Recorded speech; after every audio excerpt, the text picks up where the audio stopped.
ದತ್ತಾತ್ರೇಯಾಯ ನಮಃ.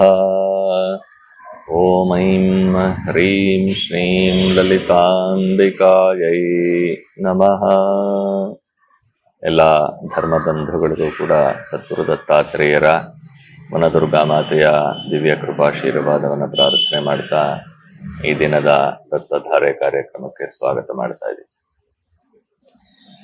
ಈ ದಿನ ಶುಕ್ರವಾರ, ಫಾಲ್ಗುಣ ಶುದ್ಧ ತೃತೀಯ.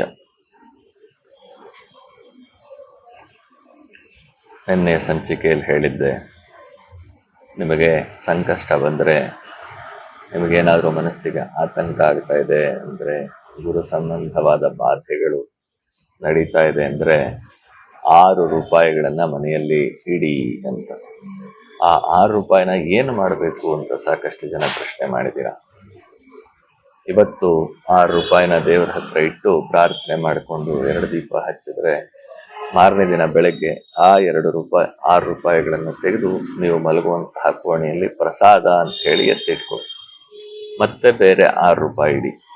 ಹೀಗೆ ಪ್ರತಿನಿತ್ಯ ನೀವು ಮಲಗುವ ಕೋಣೆಯಲ್ಲಿ ಒಂದು ಪೆಟ್ಟಿಗೆಯನ್ನಿಟ್ಟು ಆ ಪೆಟ್ಟಿಗೆಯಲ್ಲಿ ಈ ಹಣವನ್ನು ಹಾಕ್ತಾ ನಿಮಗೆ ಬರುವಂತಹ ಏನು ಅದು ರೆಂಟ್ ಬರಬಹುದು, ಸ್ಯಾಲ್ರಿ ಬರಬಹುದು, ಅಥವಾ ಸಾಲನೇ ನೀವು ತಗೊಳ್ಬಹುದು, ಏನೇ ಆದಾಯ ಮನೆಗೆ ಬಂದರೂ ಕೂಡ ಆ ಪೆಟ್ಟಿಗೆಯಲ್ಲಿ ಇಟ್ಟು 1 ರೂಪಾಯಿ ಆದರೂ ಅದರ ಜೊತೆಯಲ್ಲಿ ಬಿಟ್ಟು ಖರ್ಚು ಮಾಡೋದನ್ನು ಅಭ್ಯಾಸ ಮಾಡಿಕೊಳ್ಳಿ. ಇವಾಗೆಲ್ಲ ಬ್ಯಾಂಕ್ ಟ್ರಾನ್ಸಾಕ್ಷನ್ಸು, ಆನ್ಲೈನ್ ಟ್ರಾನ್ಸಾಕ್ಷನ್ಸ್ ನಡೀತಾ ಇರುತ್ತೆ. ಹೀಗೆ 15,000 ಬಂತು ಅಂದರೆ ಅಲ್ಲೇ 15,000 ಕೊಟ್ಬಿಟ್ಟು ಮನೆಗೆ ಖಾಲಿ ಕೈಯಲ್ಲಿ ಬರ್ತೀರಿ. ಆ ರೀತಿ ಮಾಡ್ಕೊಳ್ಬೇಡಿ. ನಾನು ಯಾವಾಗಲೂ ಹೇಳ್ತಾ ಇರ್ತೀನಿ, ಮಹಾಲಕ್ಷ್ಮಿಯನ್ನ ಮನೆಗೆ ಕರ್ಕೊಂಡು ಬರಬೇಕು ಅಂತ. ಹೇಗೆ ಗಂಡು ಹೆಣ್ಣನ್ನು ಮದುವೆ ಮಾಡ್ಕೊಂಡ ಮೇಲೆ, ಹೆಂಡತಿ ಅಂತ ಸ್ವೀಕಾರ ಮಾಡಿದ್ಮೇಲೆ ಗಂಡಿನ ಮನೆಗೆ ಕರ್ಕೊಂಡು ಬಂದು ಸಂಸಾರವನ್ನು ರೂಪಿಸ್ಕೊಳ್ತಾರೋ, ಹಾಗೆ ನಾವು ಕೂಡ ನಮ್ಮ ಹಣದ ಬಿಕ್ಕಟ್ಟನ್ನು ನಿವಾರಣೆ ಮಾಡಿಕೊಳ್ಬೇಕಾದ್ರೆ ನಮಗೆ ಬರೋಂತಹ ಆದಾಯ ಯಾವುದೇ ರೂಪದಲ್ಲಿ ಆದಾಯ ಆಗಬಹುದು. ಸಾಲನೂ ಒಂದು ರೀತಿಯಲ್ಲಿ ಆದಾಯವೇ. ಯಾರಾದರೂ ನಾವು ಕೇಳಿದಾಗ ಸಾಲ ಕೊಡ್ತಾರೆ ಅಂತಂದ್ರೆ ಅದು ಒಂದು ರೀತಿಯಾದ ಆದಾಯವೇ. ಆ ಹಣವನ್ನ ಮನೆಗೆ ತಂದು ನಮ್ಮ ಏನು ಮಲಗೋ ಕೋಣೆ ಇರುತ್ತೆ ಅಲ್ಲಿ ಇಟ್ಟು ಪ್ರಾರ್ಥನೆ ಮಾಡಿ ಆನಂತರ ಖರ್ಚನ್ನು ಮಾಡೋದು ಅಭ್ಯಾಸ ಮಾಡಿಕೊಳ್ಳಿ. ಹೀಗೆ ಕೊಟ್ಟೆ, ಹೀಗೆ ಬಿಟ್ಟೆ, ಹೀಗೆ ಬಂದೆ ಅಂತಂದ್ರೆ ಮಹಾಲಕ್ಷ್ಮಿ ಕೂಡ ಅದೇ ರೀತಿಯಲ್ಲಿ ಮಾಡ್ತಾರೆ. ನೀನು ಬಂದಿದ್ದನ್ನ ನಾನು ಮನೆಗೆ ಕರ್ಕೊಂಡ್ಬರ್ದಿರ ಇದ್ರೆ ನಾನು ಹೇಗಪ್ಪ ನಿನ್ನನ್ನು ಅಭಿವೃದ್ಧಿ ಮಾಡಲಿ ಅಂತ ಕೇಳ್ತಾರೆ ಮಹಾಲಕ್ಷ್ಮಿ. ಸಾಕಷ್ಟು ಸಲ ಇದನ್ನು ಹೇಳ್ತಾ ಇರ್ತೀವಿ. ಅದರಿಂದ ಈ 6 ರೂಪಾಯಿ ಇಡೋದ್ರ ಮುಖಾಂತರವಾದರೂ ಮನೆಯಲ್ಲಿ ಮಹಾಲಕ್ಷ್ಮಿಯ ಸ್ಥೈರ್ಯತೆ ಬರಲಿ ಅನ್ನೋ ಉದ್ದೇಶ. ಹಾಗೆ ಗುರುಗಳ ಪ್ರಸಾದ ಅನ್ನೋ ರೀತಿಯಲ್ಲಿ ಆ 6 ರೂಪಾಯಿ ಶೇಖರಣೆ ಆಗ್ತಾ ಇರುತ್ತೆ. ಚೆನ್ನಾಗಿ ಸಾಕಷ್ಟು ಹಣ ಸೇರಿದ್ದಾದ್ಮೇಲೆ ನಿಮಗೆ ಇಷ್ಟವಾದಂತಹ ಕಾರ್ಯವನ್ನು ನೀವು ಮಾಡಬಹುದು. ದಾನ ಧರ್ಮಗಳನ್ನು ಮಾಡ್ತಿರೋ, ದತ್ತನ ಸನ್ನಿಧಿಗೆ ತಂದು ಸಮರ್ಪಣೆ ಮಾಡ್ತಿರೋ, ಅಥವಾ ನಿಮ್ಮ ಮನೆಯಲ್ಲಿ ಬೆಳ್ಳಿ ಬಂಗಾರದ ವಸ್ತುಗಳನ್ನು ಖರೀದಿ ಮಾಡ್ಕೊಳ್ತಿರೋ, ಅದೆಲ್ಲ ನಿಮಗೆ ಸೇರಿ. ಹೀಗೆ ಮಾಡ್ತಾ ಹೋಗೋದ್ರಿಂದ ಮನೆಯಲ್ಲಿ ಮಹಾಲಕ್ಷ್ಮಿಯ ಸಾನ್ನಿಧ್ಯ ವೃದ್ಧಿಯಾಗ್ತಾ ಹೋಗುತ್ತೆ. ಹಾಗೆ ಮನೆಯಲ್ಲಿ ಮಹಾಲಕ್ಷ್ಮಿ ಸ್ಥಿರವಾಗಿರಬೇಕು. ನಮಗೆ ಯಾವುದೇ ರೀತಿಯಾಗಿ ಬಾಧೆಗಳು ಬರಬಾರ್ದು. ಬರದೇ ಇರೋದಿಲ್ಲ.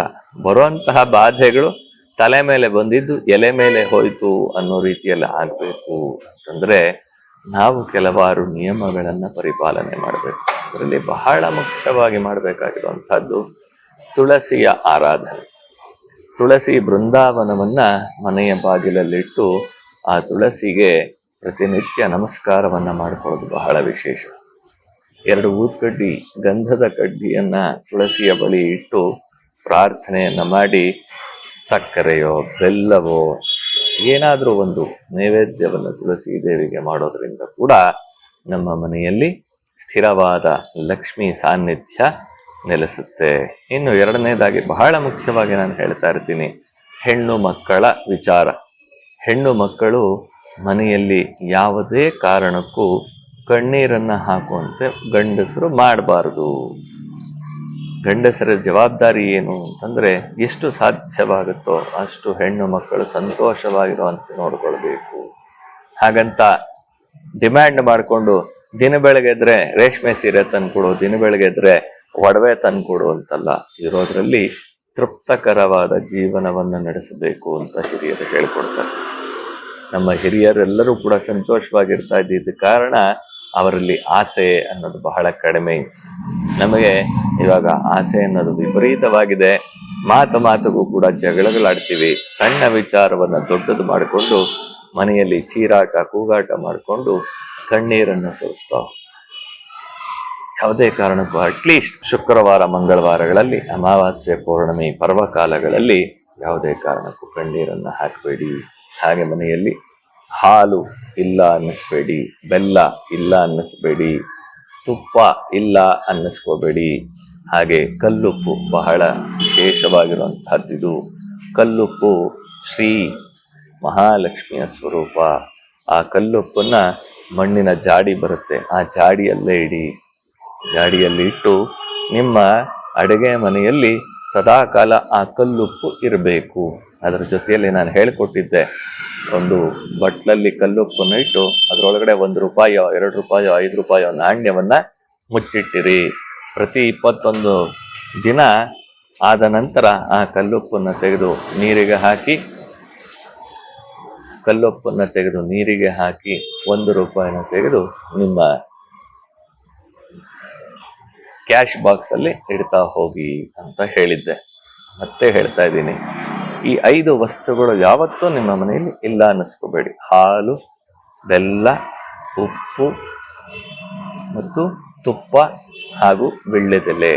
ಈ ವಿಚಾರಗಳನ್ನ ಸಾಧ್ಯವಾದಷ್ಟು 2 ವೀಳ್ಯದೆಲೆ ಇಟ್ಕೊಳ್ಳಿ. ಅದೇನು ಲಾಸ್ ಆಗೋದಿಲ್ಲ. ಒಂದು ವೇಳೆ ಒಣಗಿತು ಅಂದ್ರೆ ಅದನ್ನ ಪೌಡರ್ ಮಾಡಿಕೊಂಡು ನೀವು ಊಟ ಆದ ನಂತರ ಅದರ ಜೊತೆಯಲ್ಲಿ ವೀಳ್ಯದೆಲೆಯ ಜೊತೆಯಲ್ಲಿ ಸ್ವಲ್ಪ ಏಲಕ್ಕಿ, ಸ್ವಲ್ಪ ಲವಂಗ ಮತ್ತು ಸ್ವಲ್ಪ ಬೆಲ್ಲವೋ ಸಕ್ಕರೆಯನ್ನು ಮಿಶ್ರಣ ಮಾಡಿಕೊಂಡು ಪೌಡರ್ ಮಾಡಿಕೊಂಡು ಊಟ ಆದ ನಂತರ ಒಂದು ಚೂರು ಬಾಯಲ್ಲಿ ಹಾಕೊಂಡ್ರೆ ಅಜೀರ್ಣ ಕೂಡ ನಿವಾರಣೆ ಆಗ್ತಾ ಹೋಗುತ್ತೆ. ಅಂತಹ ಒಂದು ವಿಶೇಷವಾದ ಪದಾರ್ಥಗಳು ಹಾಲು ಇರುವಾಗ ಮನೆಯಲ್ಲಿ ಕ್ಷೀರಸಾಗರ ಕನ್ನಿಕೆಯಾಗಿರ್ತಕ್ಕಂತಹ ಮಹಾಲಕ್ಷ್ಮಿಯ ಸಮೃದ್ಧಿ ಇರುತ್ತೆ. ಯಾರಾದ್ರೂ ಬಂದಾಗ ಓಡೋಗಿ ಅರ್ಧ ಲೀಟರ್ ಹಾಲು ತಗೊಂಡ್ಬಂದು ಅವ್ರು ಕಾಫಿ ಮಾಡಿಕೊಡುವಂಥದ್ದಲ್ಲ. ಅಲ್ಲಿವರೆಗೂ ಮಹಾಲಕ್ಷ್ಮಿ ಇರೋದಿಲ್ಲ. ನಾನು ಹೇಳ್ಕೊಟ್ಟಿದ್ದೀನಿ, ಮಹಾಲಕ್ಷ್ಮಿ ಸಾನ್ನಿಧ್ಯ ನಿಮ್ಮ ಮನೆಯಲ್ಲಿ ಇದೆ ಅನ್ನೋದಕ್ಕೆ ಸೂಚನೆ ಏನಪ್ಪಾ ಅಂದ್ರೆ, ಸಡನ್ ಆಗಿ ಯಾರಾದ್ರೂ ಮನೆಗೆ ಬರ್ತಾರೆ. ಮನೆಗೆ ಬಂದಾಗ ಅವ್ರನ್ನ ನೀವಾ ಆಮೇಲೆ ಬನ್ನಿ ಅಂತ ಟಪ್ ಅಂತ ಬಾಗ್ಲು ಹಾಕಿದ್ರಿ, ಮಹಾಲಕ್ಷ್ಮಿ ಆಚೆಗೆ ಹೋದ್ಲು ಅಂತ ಲೆಕ್ಕ. ಒಳಗಡೆ ಕರೀರಿ. ಯಾರಂದ್ರೆ ಅವ್ರನ್ನ ಮನೆ ಒಳಗಡೆ ಕರೆದ್ಬಿಟ್ಟು ನೀವು ಹೇಳಿದ್ರಿ ಅಂತ ಕರೆದೆ, ಮನೇಲಿ ಇದ್ದಿದ್ದು ಒಡವೆ ದೋಚ್ಕೊಂಡೋದ್ರು ಅಂತ ಮಾತಾಡಿದ್ರು. ಯಾರು ಆ ಸಂದರ್ಭದಲ್ಲಿ ಬರ್ತಾರೋ ಸಂಧ್ಯಾಕಾಲ 6 ಗಂಟೆಯಿಂದ 6:30ವರೆಗೆ, ಪ್ರಾತಃ ಕಾಲ 6 ಗಂಟೆಯಿಂದ 6:30 ಒಳಗಡೆ, ಮಧ್ಯಾಹ್ನ ಕಾಲ 11:30ಯಿಂದ 12:30 ಒಳಗಡೆ ಯಾರಾದ್ರೂ ಮನೆಗೆ ಬಂದ್ರೆ ಅವರನ್ನ ನಿಮ್ಮ ಸೆಕ್ಯೂರಿಟಿ ನೋಡ್ಕೊಂಡೇ ಮಾಡಿ, ಸೆಕ್ಯೂರಿಟಿ ಇಲ್ಲದೆ ಮಾಡ್ಬಿಡಿ. ಕೂತ್ಕೊಳ್ಳಿ ಅಂತ ಬಾಗ್ಲಲ್ಲೇ ಬೇಕಾದ್ರೆ ಕೂರಿಸಿ ಅವ್ರಿಗೊಂದು ಲೋಟ ನೀರು ಕೊಟ್ಟು ಅವ್ರು ಏನ್ ಮಾತಾಡ್ತಾರೆ ಅನ್ನೋದನ್ನ ಕೇಳ್ಕೊಂಡು ಆ ನಂತರ ಅವ್ರನ್ನ ಕಳಿಸ್ಬೋದು. ಈ ಸೇಲ್ಸ್ ಮ್ಯಾನ್ ಬಂದ್ರು, ಭಿಕ್ಷುಕರು ಬಂದ್ರು, ಇನ್ನೊಬ್ರು ಬಂದ್ರು ಅಂದ್ರೆ ಅವ್ರನ್ನ ಬೇಕಾದ್ರೆ ನೀವು ಬಾಗಿಲಿಂದ ಮಾತಾಡ್ಸ್ಕೊಂಡು ಕಳಿಸ್ಬೋದು. ಆದ್ರೆ ಯಾರಾದ್ರೂ ನಿಮ್ಮನ್ನ ಹುಡುಕೊಂಡು ಬಂದ್ರೆ ಅದು ಅವರು ನಿಮ್ಮ ಸಾಲಗಾರರೇ ಆಗಿರ್ಲಿ ಅಥವಾ ನಿಮ್ಮ ಶತ್ರು ಸಮಾನರೇ ಆಗಿರ್ಲಿ, ಶತ್ರುಗಳು ಅವಳ ಮಕ ನೋಡಿದ್ರೆ ನನ್ಗಾಗಲ್ಲ ಅನ್ನೋರು ನಿಮ್ಮ ಮನೆಗೆ ಬಂದ್ರು ಕೂಡ ಅವ್ರನ್ನ ಮನೆ ಒಳಗಡೆ ಕಳಿಸಿ ಒಂದು ಲೋಟ ನೀರು ಕೊಡೋದ್ರಿಂದ ಏನೂ ತಪ್ಪಾಗೋದಿಲ್ಲ. ಮಹಾಲಕ್ಷ್ಮಿ ಯಾವ ರೂಪದಲ್ಲಿ ಬೇಕಾದ್ರೂ ಬರಬಹುದು. ಬರುವಂತಹ ಮಹಾಲಕ್ಷ್ಮಿಯನ್ನ ಶ್ರದ್ಧೆಯಿಂದ ಅವರಿಗೆ ಏನು ಬೇಕೋ ಅದನ್ನ ಕೊಟ್ಟು ಕಳಿಸಿ. ಯಾರೋ ಭಿಕ್ಷುಕರು ಬಂತು ಅಂತಂದ್ರೆ ನಿಮಗೆ ಕೊಡಕ್ಕೆ ಮನಸ್ಸಿಲ್ಲ ಅಂತಂದ್ರೆ ಅವ್ರನ್ನ ಕಳಿಸ್ಕೊಡಿ, ಅವ್ರನ್ನ ಬೈಬೇಡಿ. ಅದರ ಬದಲು ಅವ್ರಿಗೆ ನಿಮ್ಮ ಕೈಲಾಗಿದ್ದ ಹಣ್ಣೋ ಹಂಪಲೋ ಅಕ್ಕಿನೋ ಏನಾದ್ರೂ ಕೊಟ್ಟು ಕಳಿಸಿ. ಭಿಕ್ಷುಕರು ಬಂದಿದ ತಕ್ಷಣ ನಿಂದೇನು 3 ಹೊತ್ತು ಇಲ್ಲಿ ಬಂದು ನಿಂತ್ಕೊಳ್ಳೋದು, ಹೋಗ ಆಚೆಗೆ ಅನ್ಬೇಡಿ. ಭಿಕ್ಷುಕರ ರೂಪದಲ್ಲೇ ಮಹಾಲಕ್ಷ್ಮಿ ಬಂದ್ರೆ ಏನ್ ಮಾಡ್ತೀರಾ ನೀವು? ಯಾರಾದ್ರೂ ಅಶಕ್ತರು ಬಂದ್ರೆ ಒಂದು ನಮ್ಮ ಕೈಲಾಗಿದ್ದು ₹1 ಕೊಟ್ಟರು ಸಮಾಧಾನ ಆಗ್ತಾರೆ. ಆಗ್ಲಿಲ್ಲ ನಂಗೆ ಅಷ್ಟು ಕೊಡು ಇಷ್ಟು ಕೊಡು ಅಂತ ಕೇಳ್ತಾರೆ ಅಂದ್ರೆ ಅವ್ರು ಖಂಡಿತ ದೇವರ ಸ್ವರೂಪ ಆಗಿರೋದಿಲ್ಲ. ಎಷ್ಟೋ ಜನ ಸನ್ಯಾಸಿಗಳು ಬರ್ತಾರೆ, ಬಂದಾಗ ಕೆಲವರು ಅಕ್ಕಿ ಹಾಕಿದ ತಕ್ಷಣ ಸುಮ್ಮನೆ ಹೊಟ್ಟೋಗ್ತಾರೆ ಇಸ್ಕೊಂಡು. ಇನ್ನು ಕೆಲವರು ಬರ್ತಾರೆ, ನಮ್ಗೆ ಆ ಪೂಜೆ ಮಾಡ್ತೀವಿ ಈ ಪೂಜೆ ಮಾಡ್ತೀವಿ, ನಮ್ಗೆ ಅಷ್ಟು ಸಾವಿರ ಕೊಡಿ ಇಷ್ಟು ಸಾವಿರ ಕೊಡಿ, ನಮ್ಗೆ ಅಷ್ಟೇ ಬೇಕು ಇಷ್ಟೇ ಬೇಕು ಅಂತ ಹಠ ಮಾಡ್ತಾರೆ. ಅಂಥವ್ರಿಗೆಲ್ಲ ಮಣೆ ಹಾಕಕ್ಕೆ ಹೋಗ್ಬೇಡಿ. ದೇವತಾ ಸ್ವರೂಪದಲ್ಲಿ ಬರುವಂಥವ್ರು ಸ್ವಾರ್ಥಿಗಳು ಯಾರು ಅನ್ನೋದನ್ನ ಅರ್ಥ ಮಾಡಿಕೊಂಡು ಭಿಕ್ಷೆಯನ್ನ ಹಾಕಿ.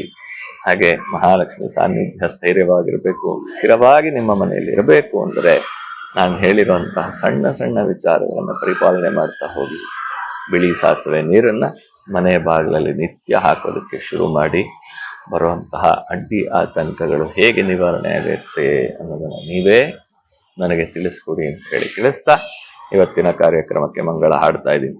ಓಂ ಶಾಂತ ಶಾಂತ ಶಾಂತಿ. ಸದ್ಗುರೋ ದಿವ್ಯ ಚರಣಾರವಿಂದಾರ್ಪಣಮಸ್ತು.